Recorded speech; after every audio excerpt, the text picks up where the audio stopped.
Screen visible है आप लोगों को? Yes sir. Yes sir. Okay, ठीक है। So first of all good evening to all of you guys. और आज की क्लास का जो एजेंडा है वो है बेसिकली सेमेस्टर 4 के पेपर के बारे में थोड़ा डिस्कस करना। बेसिकली आपको क्या पढ़ना है, क्या मेन आपके कोर पेपर है, और अगर आप एसआईजी क्लासेस में इनरोल कराते हो तो आपको हमारी तरफ से क्या दिया जाएगा। सो डिटेल में सिलेबस क्या है वो मैं मतलब अभी डिस्कस नहीं करूंगा। मैं जैसे ही हर एक पेपर का जो पहली क्लास लूंगा उसमें मैं डिटेल सिलेबस आप लोगों के साथ बेसिकली मेंशन करूंगा। अभी फिलहाल मैं एक आइडिया आपको दूंगा, एक शॉर्ट आइडिया कि क्या पढ़ना है आपको, एंड कहाँ से पढ़ना है बेसिकली, और हमारे तरफ से आप लोगों को क्या सब प्रोवाइड किया जाए। ठीक है। सो जैसे कि सेमेस्टर 1 से लेकर सेमेस्टर 3 तक आप लोगों के 3 डिफरेंट कोर पेपर थे, इस बार सेमेस्टर 4 में भी आपके 3 डिफरेंट कोर पेपर है। कुछ इस तरीके से है कि जो सेमेस्टर 3 में आपने माइक्रो एंड मैक्रो पढ़ा था इंटरमीडिएट लेवल, उसी को हम लोग थोड़ा और आगे पढ़ेंगे, मतलब इंटरमीडिएट लेवल ही पढ़ेंगे। बट नाम एक एक्स्ट्रा आ चुका है, intermediate micro 2 and intermediate macro 2। लेकिन क्या हम लोग जो टॉपिक पढ़ चुके हैं सेमेस्टर 3 के अंदर में, जैसे माइक्रो की मैं बात करूँ तो कंज्यूमर थ्योरी आपने पढ़ा था, प्रोड्यूसर थ्योरी पढ़ा था, तो उसमें जो चीजें आपने पढ़ी है क्या उसी को थोड़ा आगे पढ़ना है? नहीं, टॉपिक बिल्कुल अलग है, नया टॉपिक है, आपको नया हर चीज नया पढ़ना है। बस आप ऐसा समझ सकते हो कि अगर मान लेते कोई पूरा बुक है ना, इस बुक का आधा आपको सेमेस्टर 3 में पढ़ा दिया गया, आधा टॉपिक आपको सेमेस्टर 4 में पढ़ाया जा रहा है। जैसे कि मैं वेरिएंट की बात करूं तो वेरिएंट के कुछ चैप्टर आपको सेमेस्टर 3 में करा दिया गया है, कुछ चैप्टर सेमेस्टर 4 में कराया जाएगा। सिमिलरली निकोलस एंड साइनाइड दूसरी बुक के नाम है, उसके कुछ चैप्टर्स आपको सेमेस्टर 4 में कराया जाएगा। तो यहाँ पे कुछ इस तरीके से सिनेरियो चल रही है कि आप आधा टॉपिक पढ़े हो सेमेस्टर 3 के अंदर में, और जो रिमेनिंग टॉपिक है जो आपके सिलेबस के पॉइंट ऑफ व्यू से इंपॉर्टेंट है वो आप पढ़ोगे सेमेस्टर 4 के में बेसिकली। ठीक है। अच्छा, टफनेस की मैं बात करूं, जैसा कि मैं आप लोगों को हर साल हर सेमेस्टर में शुरुआत में बताता हूँ कि कौन से पेपर में कितना आपको ध्यान देना है एंड क्या टफनेस है। सो इस साल सेमेस्टर 4 में बेसिकली आपके सिलेबस के अकॉर्डिंग आपका माइक्रो एंड मैक्रो ये दोनों के दोनों पेपर टफ पेपर है। दोनों में बहुत सारे टॉपिक्स अवेलेबल है। अगर मैं माइक्रो की भी बात करूं तो इसमें जनरल इक्विलिब्रियम, जिसके अंदर में आप एक्सचेंज एंड वेलफेयर पढ़ोगे, देखने को ओनली 2 चैप्टर है, बस उन 2 चैप्टर को कराने के लिए एटलीस्ट 15 से 20 घंटे लगेंगे, तब जाके आप उस 2 चैप्टर को अच्छे तरीके से कर पाओगे। सिमिलरली आपके पास मोनोपोली का टॉपिक है, फिर जाके पब्लिक गुड्स एंड एक्सटर्नलिटीज का टॉपिक है। तो ये सब सिनेरियो आप पढ़ने वाले हो इंटरमीडिएट माइक्रो 2 के अंदर।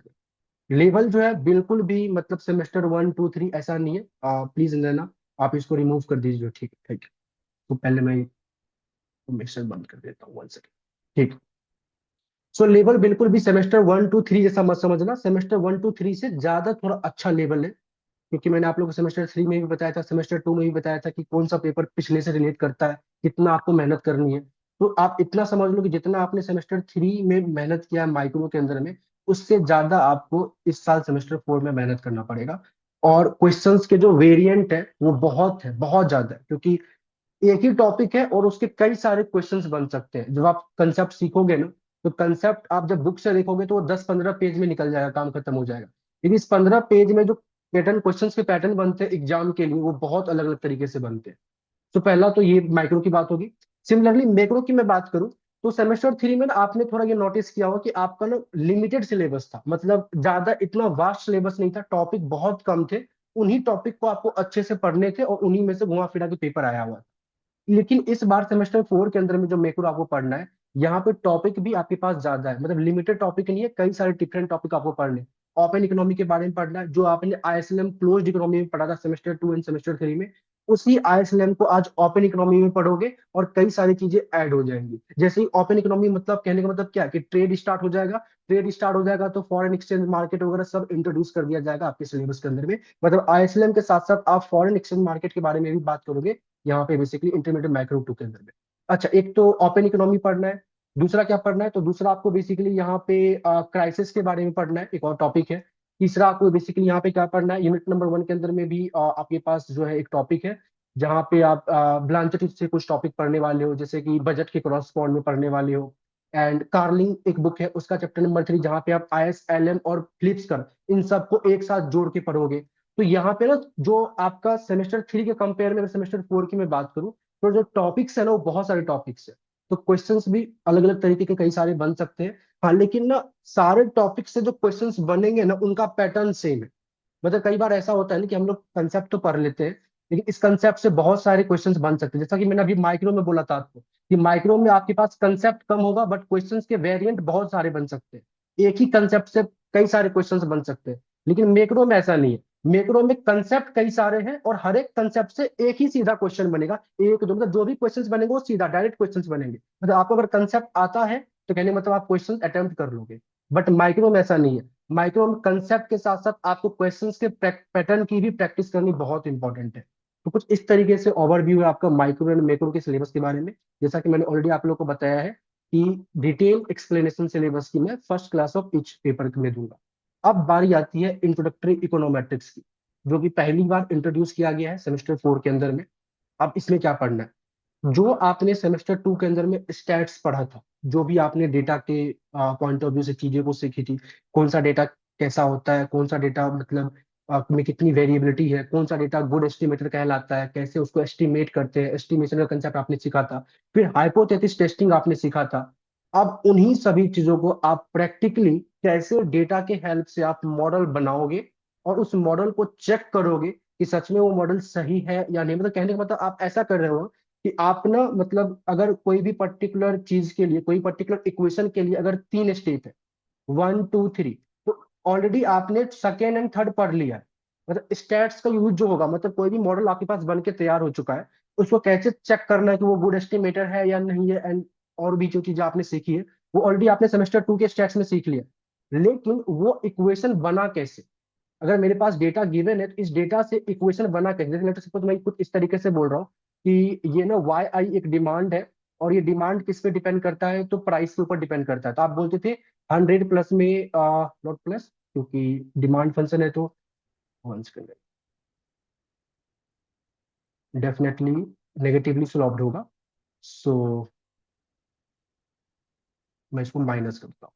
सो 100 माइनस में मान लेते हैं 10 P1, कुछ इस तरीके से, where P1 is the price. तो आप अभी तक क्या करते थे, जो शुरुआत से कर रहे हो, आपके पास ये इक्वेशन पहले से बना होता था, पहले से पता है ये डिमांड फंक्शन मेरे पास है। अब इसमें आप इलास्टिसिटी निकालो या इक्विलिब्रियम पॉइंट निकालो या इक्विलिब्रियम आउटपुट निकालो, जो भी आपको निकालना है या जो भी आपको एक्टिविटी करनी है, आप डायरेक्टली इस इक्वेशन में करते थे। बट अब यहाँ पे ये इक्वेशन आया कहाँ से? ये बना बना इक्वेशन तो नहीं निकलेगा ना, ये इक्वेशन को भी तो बनाना पड़ेगा। ये इक्वेशन बना कैसे? तो डेटा की हेल्प से बना। जो आप बेसिकली कह रहे हो कि डिमांड जो है प्राइस पे डिपेंड करता है और डिफरेंट डिफरेंट प्राइस पे डिफरेंट डिफरेंट डिमांड होगा, ये कैसे आप कह रहे हो?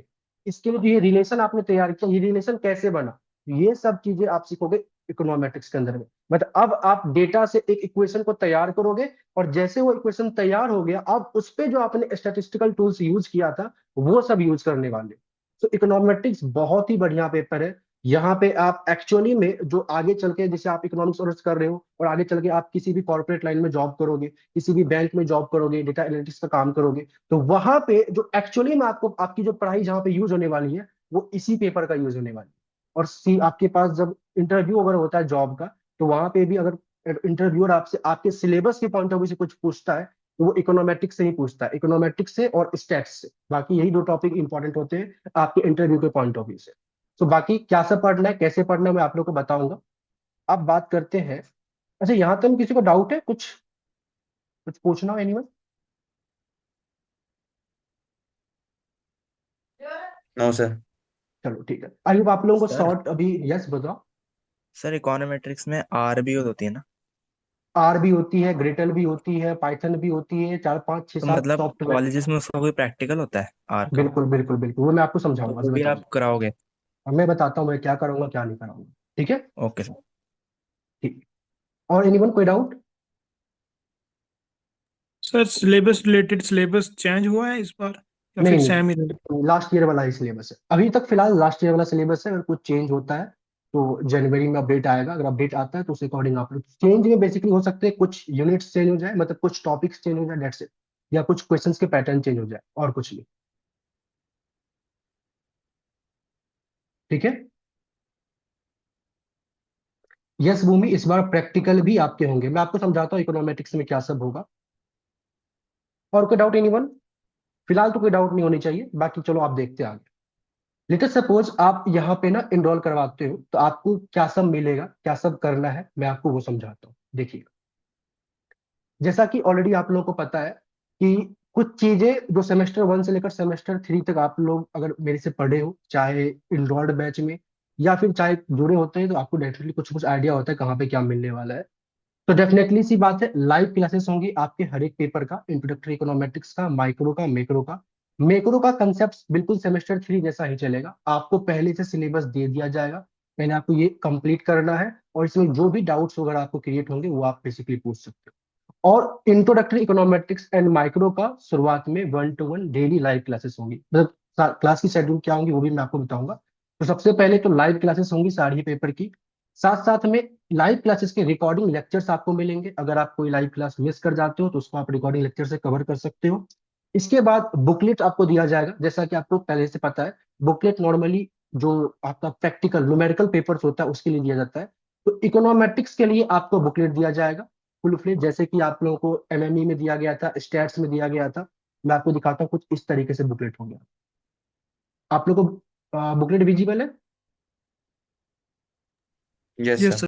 ठीक है, सो कुछ इस तरीके से होगा, जैसे पहले आपको बेसिक टर्म्स दिखाया जाएगा, मतलब पहली बार आप देख रहे होंगे कि सर मैथ्स वाले या कोई भी न्यूमेरिकल टर्म्स से पहले बेसिक चीजें सीखनी होती है, क्योंकि ये पेपर ना आपके लिए, मान लो कि जब आपने नर्सरी में एबीसीडी सीखा था ना, उसी तरीके से आप समझ लो कि ना ही आप किसी से पीछे हो ना ही किसी से आगे हो, बिल्कुल नए हो, जितना मेहनत करोगे उतना सीखोगे। तो बेसिक टर्म्स क्या सब होता है, उसके बाद प्रूफ्स वगैरह भर भर के प्रूफ्स है हर एक टॉपिक्स के अंदर में, कि क्या सब कैसे प्रूफ्स करेंगे, फिर प्रैक्टिकल क्वेश्चंस कुछ इस तरीके से आपको रहेंगे। जैसे मान लीजिए हमारे पास डेटा गिवन है, अब इस डेटा से जो है मेरे को क्या बनाना है, इक्वेशन बनाना है। देखो ये इक्वेशन बन के तैयार हुआ है, तो इसका आप तरीका सीखोगे तो इक्वेशन आपके पास बन जाएगा। तो कुछ बहुत सारी चीजें आपको सीखनी पड़ेगी। तो कुछ इस तरीके से आपके पास क्या आएगा, क्या कहते हैं, बुकलेट मिलेगा। अच्छा, एक सबसे इंपॉर्टेंट चीज आपको, मेरी जो इस बार बुकलेट देखोगे ना इकोनॉमेट्रिक्स का, अभी तक अगर आपने शुरुआत से पढ़ा होगा तो देखो, जैसे प्रैक्टिकल क्वेश्चन के बाद आपको ऑब्जेक्टिव टाइप क्वेश्चंस, ये भी इंपॉर्टेंट है, पेपर में आते हैं। उसके बाद ट्रू फॉल्स, ये भी इंपॉर्टेंट है। लेकिन आपको लास्ट में प्रीमियम क्वेश्चन या एग्जाम स्टाइल क्वेश्चन दिखता है, जिसने भी एनरोल किया है इससे पहले, पता है यस सर। यस आपको, सर। जो भी मैंने बुकलेट आप लोगों को प्रोवाइड किया हुआ था, तो लास्ट में आपको एक प्रीमियम क्वेश्चन या एग्जाम स्टाइल क्वेश्चन दिखता था। अब इकोनॉमेट्रिक्स के बुकलेट में मैंने ये नहीं दिया हुआ है, और नॉर्मली देने का सेंस नहीं बनता है। क्यों नहीं बनता है, मैं आपको समझाता हूँ। इकोनॉमेट्रिक्स एक ऐसा पेपर है जिसको आप भूल से भी लास्ट के 1 महीने में पढ़ के नहीं कर पाओगे। मैं आपको ये समझाता हूँ इसके पीछे क्या रीजन है। हम लोग क्या करते थे अभी तक ना, सेमेस्टर 1, 2, 3 में कई सारे बच्चे ऐसे थे जो लास्ट में मेरे को टेक्स्ट करते हैं कि सर मेरे पास ना मात्र 10 दिन या ओनली 10 डेज है, 5 डेज है, और मुझे ना कुछ यूनिट बता दो कि मैं ये यूनिट कर लूँ तो कम से कम पासिंग मार्क्स मेरे को आ जाए। तो वो बच्चा ऐसा करता था कि जैसे कि मान लेते हैं लास्ट ईयर का मैं एडवांस एमएमई की बात करूँ, तो वो मान लेते यूनिट नंबर 1 कर लेगा तो कांस्टेंट ऑप्टिमाइजेशन होगा, उसको 30 नंबर का आएगा, तो मान लेते उसको 30 नंबर आ गया। या यूनिट नंबर 2 कर लिया एलपीपी का, तो 20 नंबर आ गया, and so on so fourth. बाकी और सारे पेपर में भी ऐसा ही होता था। क्यों आप वहां पे कर पाते थे, क्योंकि जो क्वेश्चंस आपके बुक आते थे पेपर में, वो डेफिनेटली जो था स्ट्रिक्टली उसी यूनिट को डिपेंड करता था। जैसे लेट सपोज मैं कांस्टेंट ऑप्टिमाइजेशन का क्वेश्चन जो है यूनिट नंबर 1 को ही रिप्रेजेंट करता था। सिमिलरली एलपीपी का क्वेश्चन यूनिट नंबर 2 को ही रिप्रेजेंट करता था। मतलब एलपीपी करने के लिए आपको कांस्टेंट ऑप्टिमाइजेशन का टॉपिक से कोई लेना देना नहीं है। यहाँ पे इकोनॉमेट्रिक्स के अंदर में आपको एक भी ऐसा क्वेश्चन नहीं दिखेगा जो किसी पर्टिकुलर यूनिट से हो। हर एक क्वेश्चन के अंदर में सारे यूनिट का कंसेप्ट एक साथ ऐड हुआ रहेगा। इसलिए आप जब अपने मिनट्स ऑफ मीटिंग वाले सिलेबस के पीडीएफ को देखोगे, तो वहां पे साफ साफ लिखा हुआ है कि each question can contain concept of more than 1 unit, और डेफिनेटली वही होगा ही होगा। तो ये पेपर कभी भी सोचोगे लास्ट में हम कुछ यूनिट कर लेते हैं और हो जाएगा, नहीं होगा। क्योंकि अगर आप यूनिट नंबर 1 भी पूरा का पूरा पढ़ लेते हो तो आपको एक भी क्वेश्चन यूनिट नंबर 1 से मिलेगा ही नहीं। मतलब आप कर ही नहीं पाओगे पूरा सॉल्व, क्योंकि सारे क्वेश्चंस के अंदर में हर एक यूनिट का जो है वो कंसेप्ट ऐड होता है। तो पीवाई क्यू या पास्ट ईयर आप तभी सॉल्व कर पाओगे जब आपको पूरा अच्छे तरीके से पूरा सिलेबस पता हो। अच्छा, कुछ क्वेश्चंस होते हैं, मान लेते हैं 90 नंबर का कुछ पेपर हुआ है, तो 90 में से 10-15 नंबर के क्वेश्चंस ऐसे मिल जाएंगे जो डायरेक्टली पूछे गए होते हैं, जैसे डेफिनेशन टाइप्स, प्रूफ्स टाइप्स, तो वो तो कर लोगे। लेकिन जो प्रैक्टिकल क्वेश्चंस है वो तो नहीं हो पाएगा जब तक कि आप अच्छे तरीके से पूरा यूनिट नहीं करते। ये बात समझ में आ गई? Yes sir. तो यस। इस चीज को आपको ध्यान देना है। तो जो भी बच्चा ये पहले से ट्राई करता था ना कि लास्ट में पढ़ के काम कर लेंगे, तो प्लीज इस बार एटलीस्ट इस पेपर के लिए तो ऐसा काम मत करना, क्योंकि इस पेपर में डेफिनेटली आपको बहुत मतलब अच्छा, ऐसा नहीं है कि मैं इतना बोल रहा हूँ तो ये बहुत मुश्किल है, मुश्किल नहीं है, बहुत इंटरेस्टिंग पेपर है। शुरुआत से पढ़ोगे, हर एक चीज को मतलब लेकर चलोगे कंटिन्यूअस वे में, तो इस पेपर में 10 में 10 CGPA लेके आओ। पिछले बार मेरे पास इस पेपर में ना ऑलमोस्ट 70 बट स्टूडेंट जो थे इनरोल थे इस पेपर के लिए, नॉट 70 सॉरी, 85 स्टूडेंट इनरोल थे। और इस 85 में से 20 के आसपास के बच्चों को 9 से 10 CGPA के आसपास स्कोर आया है। इट मीन्स कि आप आराम से 10 CGPA स्कोर कर सकते हो, क्योंकि प्रैक्टिकल है और पैटर्न क्वेश्चन का सेम ही रहता है। आपको ज्यादा नहीं पूछा जाएगा, क्योंकि आप शुरुआत अभी स्टार्ट ही कर रहे हो इसको पढ़ना। तो आप जो पढ़ोगे उतना ही पूछेगा, इससे ज्यादा आपको आगे बाहर पीछे आगे पीछे नहीं करेगा। जैसे MME वगैरह में किया जाता था कि आप मान लीजिए सेमेस्टर 3 में पढ़ रहे हो, लेकिन सेमेस्टर 3 के क्वेश्चन में कुछ सेमेस्टर 2 का यूज हो गया कंसेप्ट, सेमेस्टर 1 का हो गया यूज कंसेप्ट, ऐसा नहीं। ठीक है, चलिए। सो कहने का मतलब ठीक है, बुकलेट की बात करें तो इकोनॉमेट्रिक्स के लिए आप लोग को बुकलेट दिया जाएगा। माइक्रो के लिए जैसा आपको कंसेप्ट कराया जाता है, कंसेप्ट के साथ न्यूमेरिकल भी कराए जाएंगे, लास्ट में PYQ के न्यूमेरिकल्स भी होगा, वो सब गिवन होगा। मैक्रो इकोनॉमिक्स के लिए जैसे मैं सेमेस्टर 1 2 3 में कर रहा था कि आप लोगों को सारे कंसेप्ट किए जाएंगे, मैक्रो के लिए आपको स्पेशली PYQ परचेज करना पड़ेगा एट द एंड। इसके PYQs आपको खुद से परचेज करने हैं, खुद से परचेज करने के बाद खुद से आपको वो सारे थ्योरी क्वेश्चंस के पैटर्न समझने हैं, क्योंकि एग्जाम में पैटर्न समझाने के लिए मैं नहीं बैठूंगा। तो ये आपको PYQ परचेज करना है। बाकी जो कंसेप्ट आप सीख लोगे, नोट्स वगैरह बना लोगे, तो डेफिनेटली सी बात है ये PYQ हो जाएगा। जिसने भी ये बात, अगर मैंने जो सेमेस्टर 3 में फॉलो करवाया था, जिसने भी किया है, उनका मैक्रो का पेपर भी बहुत बढ़िया गया है। चलिए, अब आते हैं नोट्स की बात करें तो नोट्स मतलब जो क्लास में मैं कराऊंगा वो तो PDF के फॉर्म में होती है, तो आपको नोट्स लिखनी ही है। माइक्रो के अंदर में भी नोट्स का मतलब कोई ऐसा अलग से नहीं है, जो भी चीजें होंगी एक्सप्लेनेशन दी जाएंगी। मैक्रो इकोनॉमिक्स के अंदर में भी सेमेस्टर 3 की तरह ही जैसे मैंने नोट्स एक्सप्लेनेशन आप लोग को लिखवाए थे, वैसे ही हर एक यूनिट का नोट्स मैं आपको एक्सप्लेन करके दूंगा।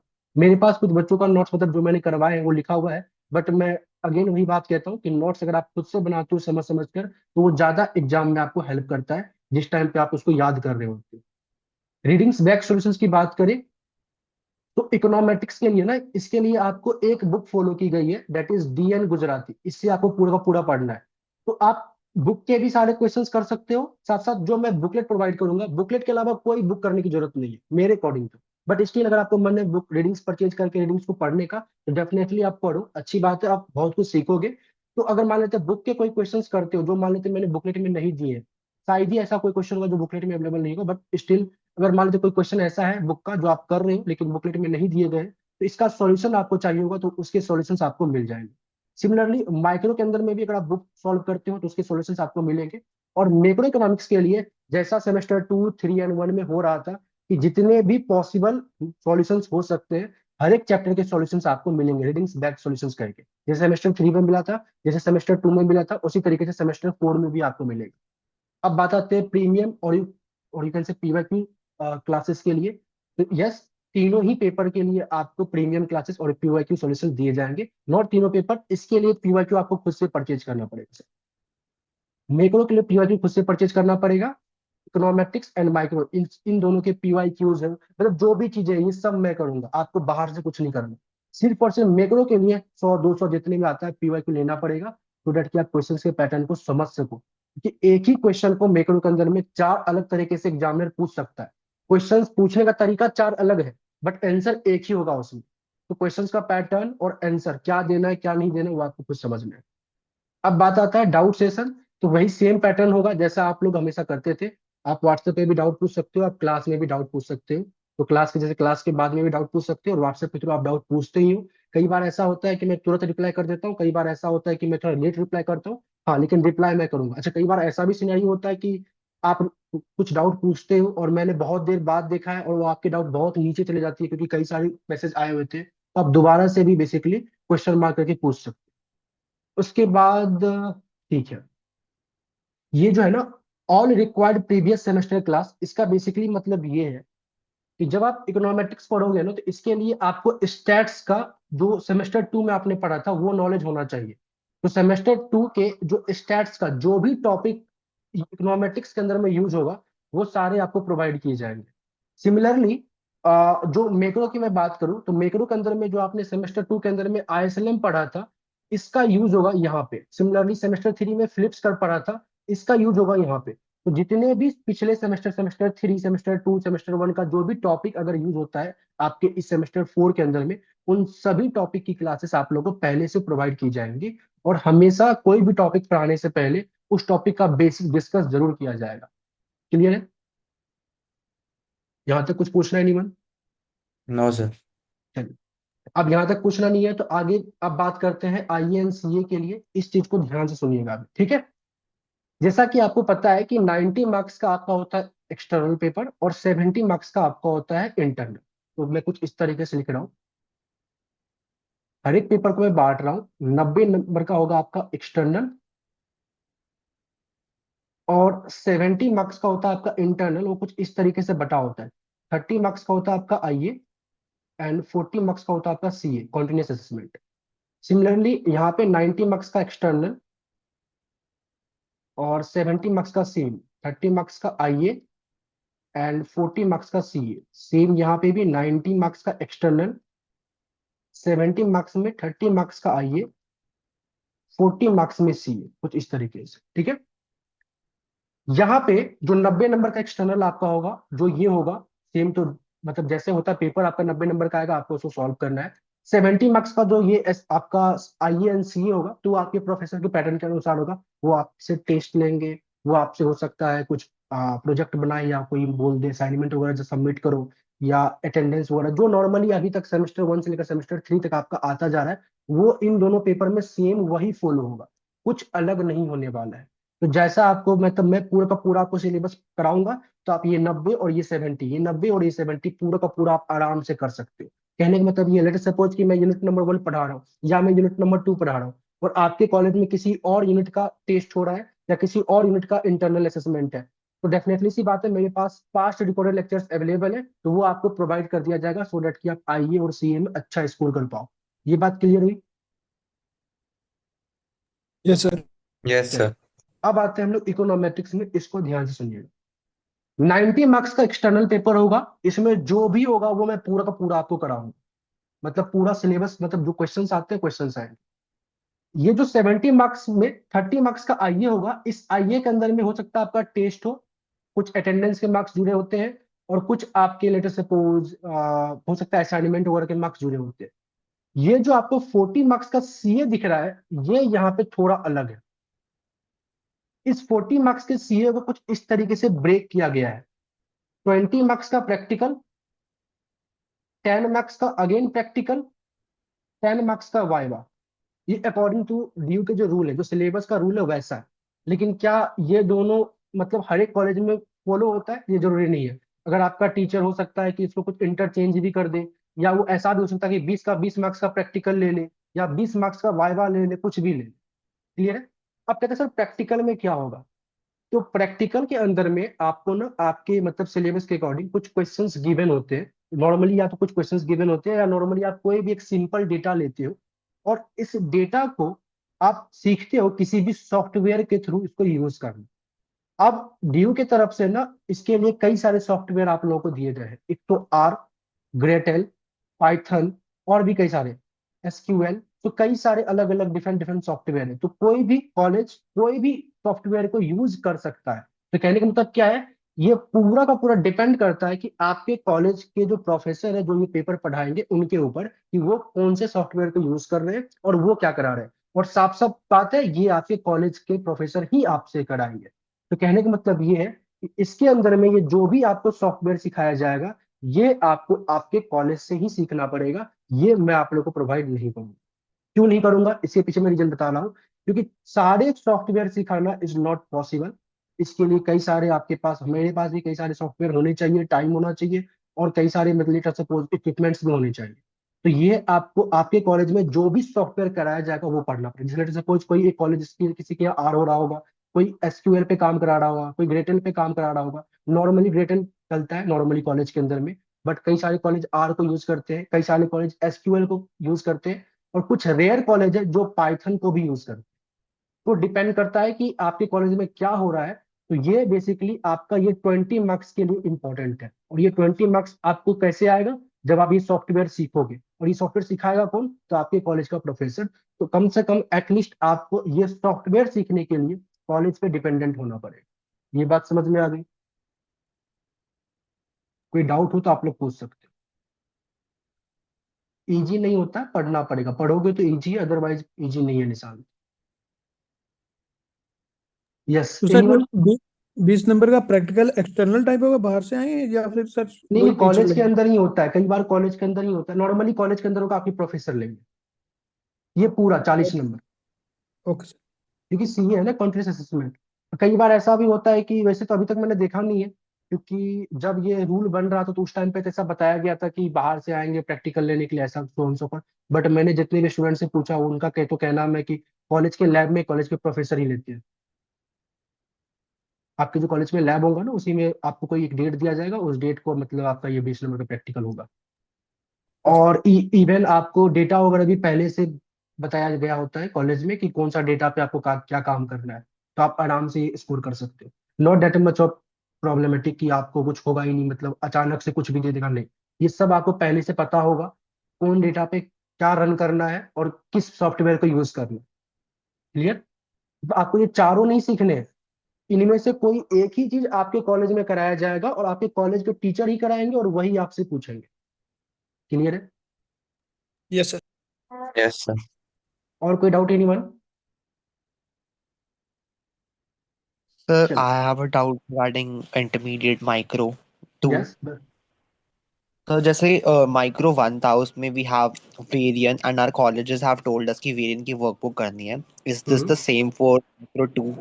Yes, definitely. Because There are two chapters from variant. One is chapter number 33 and another one is chapter number 34. So you can refer for that chapter. Basically variant workbook.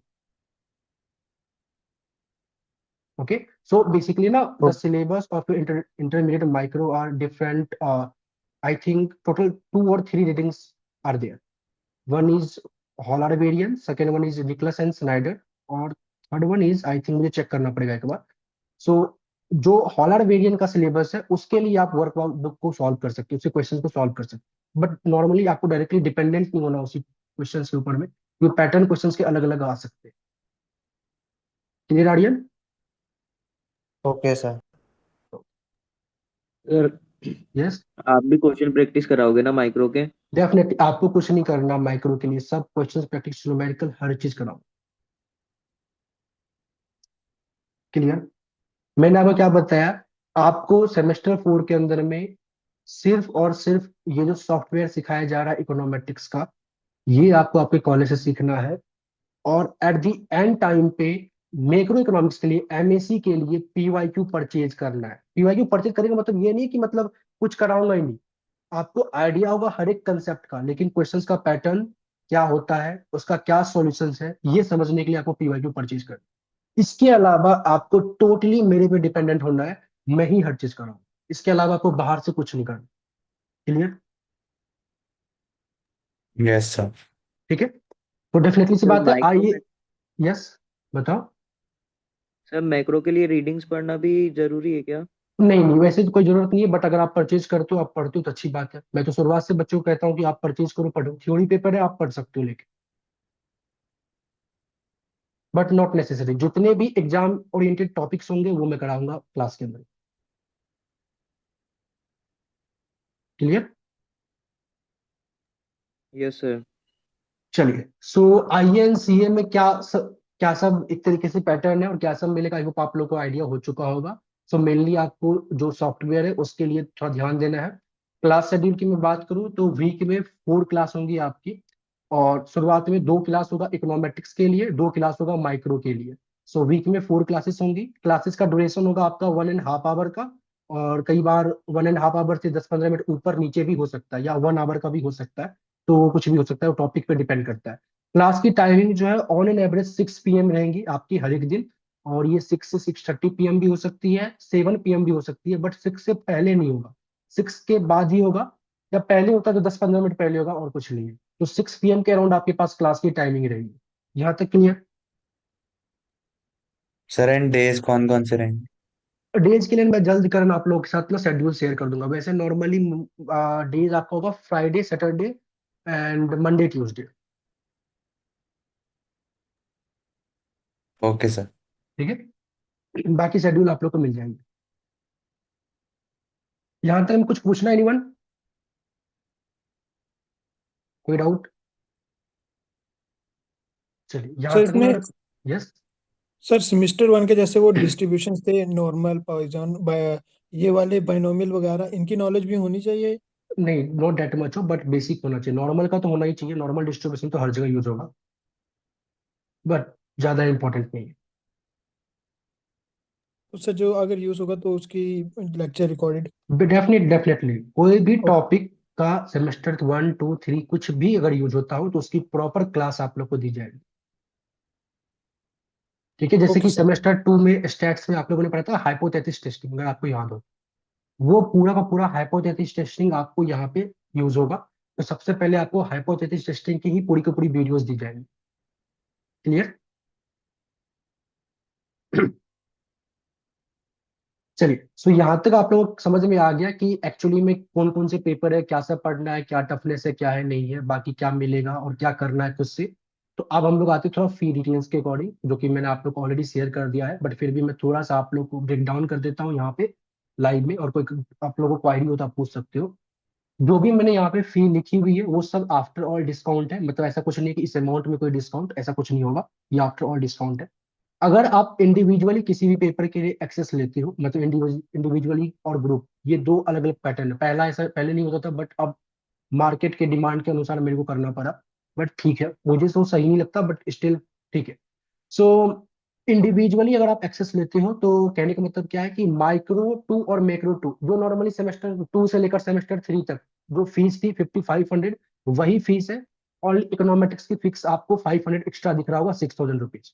तो कोई भी एक paper में आप enrol कराते हो तो आपको 6000 रुपये देने पड़ते हैं इकोनॉमेटिक्स के लिए। माइक्रो और मैक्रो के लिए ओनली 5500 देने पड़ते हैं। अगर आप इन्हीं सेम पेपर को अगर ग्रुप में लेते हो, जैसे ग्रुप में कहने का मतलब क्या है कि 5 बच्चे मिलकर आप ओनली इकोनॉमेट्रिक्स ले रहे हो, इकोट्रिक्स ले रहे हो, तो आप सभी को 500 का एक अलग से डिस्काउंट मिलता है, मतलब 5500 इच आपको पे करना होता है।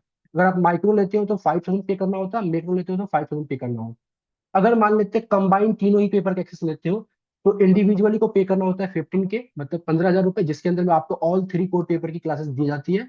और अगर आप ग्रुप में ज्वाइन होते हो तो ग्रुप में के लिए मैंने जैसे सेमेस्टर 3 में रखा था, सेमेस्टर 2 में रखा था, सेम सेमेस्टर 4 में भी मैंने वही रखा है, दैट इज 13 के। मतलब कंबाइन के लिए मैंने जो सेमेस्टर 2 एंड 3 की फीस थी वो सेम सेमेस्टर 4 में भी है। नॉर्मली इंडिविजुअल पेपर का भी वही फीस है, ओनली इकोट्रिक्स में आपको 500 एक्स्ट्रा दिख रहा होगा, क्योंकि इकोट्रिक्स में थोड़ा ज्यादा मेहनत भी करना होता है। कई सारी चीजें आप लोगों को बहुत अलग तरीके से बतानी होती है, दैट्स, और कई सारी चीजें पीछे की भी बतानी होती है। तो इकोट्रिक्स का थोड़ा क्लास ज्यादा, मतलब ऐसा कह सकते हो कि क्लास कम है बट थोड़ा चीजें बहुत ज्यादा पेचीदा है, दैट्स।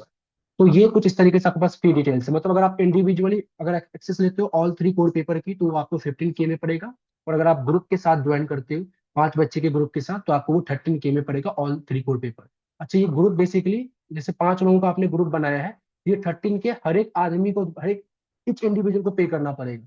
आप लोगों को सेपरेटली एक्सेस दी गई है। ये बस 2000 रुपये डिस्काउंट आपको इसलिए मिला गया है क्योंकि आप 5 बच्चे एक साथ आकर ले रहे हो क्लास, दैट्स इट। कई बार ऐसे मेरे को मैसेज आता है कि सर क्या ऐसा तो नहीं कि मतलब पांचों बच्चे को मिलकर ये 13,000 पे करना है? ऐसा नहीं है, हर एक बच्चे को 13 के पे करना है। क्लियर है?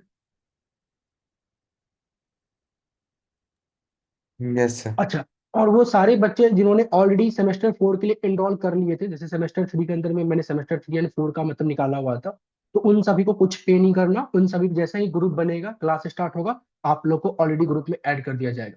जैसे कि आई थिंक मुझे जहां तक याद है गुरनीत आपने पे कर दिया है, और एक आध कुछ और बच्चे होंगे, सो उनको कुछ पेमेंट नहीं करना।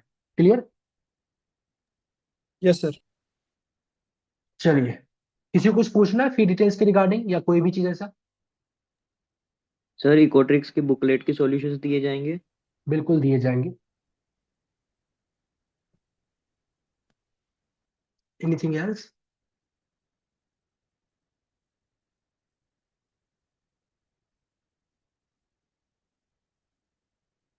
चलिए, सो आई होप आप लोग को कुछ ज्यादा क्वायरी नहीं, क्योंकि जो बच्चे शुरुआत से पढ़ रहे हैं उनको तो आई थिंक सारा आइडिया होगा, और फी डिटेल्स के लिए भी आई थिंक आप लोगों को समझ में आ गया है। सो अब जो हमारी क्लासेस है ना वो मोस्ट प्रोबेबली 2 जनवरी से मैं स्टार्ट करने वाला हूँ। तो अब सेकेंड, या तो 2 जनवरी को मैं पहला क्लास लूंगा, या फिर हो सकता है मैं 3 जनवरी को पहला क्लास लूंगा। तो जो भी होगा ये जल्दी आप लोगों को ग्रुप में शेयर कर दिया जाएगा। सो नॉर्मली 2 जनवरी से आप लेके चलो कि 2 जनवरी से मैं स्टार्ट करूंगा, और उसके बाद शुरुआत के 1-2 क्लासेस जो है वो मैं अलग तरीके से किसी भी डेट को ले सकता हूँ। जैसे आई डोंट नो कि 2 जनवरी को कौन सा डेट पड़ रहा है या कौन सा डे है किसी के लिए, तो मुझे ये सर नहीं पता कि फ्राइडे। हाँ फ्राइडे है, तो मुझे हो सकता है कि आपके शेड्यूल से थोड़ा अलग हो जाए शुरुआत का 1-2 क्लास। बाकी उसके बाद जो मतलब आप लोगों को शेड्यूल मिलेंगी, तो जैसे मैंने आपको बताया था कि Friday Saturday and Monday Tuesday, तो बस उन्हीं दिन क्लासेस होंगी। तो वीक में 4 क्लासेस होंगी आप लोगों की। 2 क्लासेस होंगी इकोट्रिक्स की, 2 क्लासेस होंगी माइक्रो की। बात रही सिलेबस की, तो आपका सिलेबस सेम एग्जाम के 15 से 20 दिन पहले ओवर हो जाएगा, खत्म हो जाएगा। आपको पर 20 दिन पूरा टाइम मिलेगा अच्छे तरीके से आप अपने क्या कहते हैं सिलेबस को अच्छे से रिवाइज कर सकते हो, पीवाईक्यूज को सॉल्व कर सकते हो। क्लियर? Yes sir. चलिए, यस सर। फिलहाल के लिए मैं रिकॉर्डिंग को पॉज कर रहा हूँ, कुछ पूछना हो तो आप लोग पूछ सकते हो।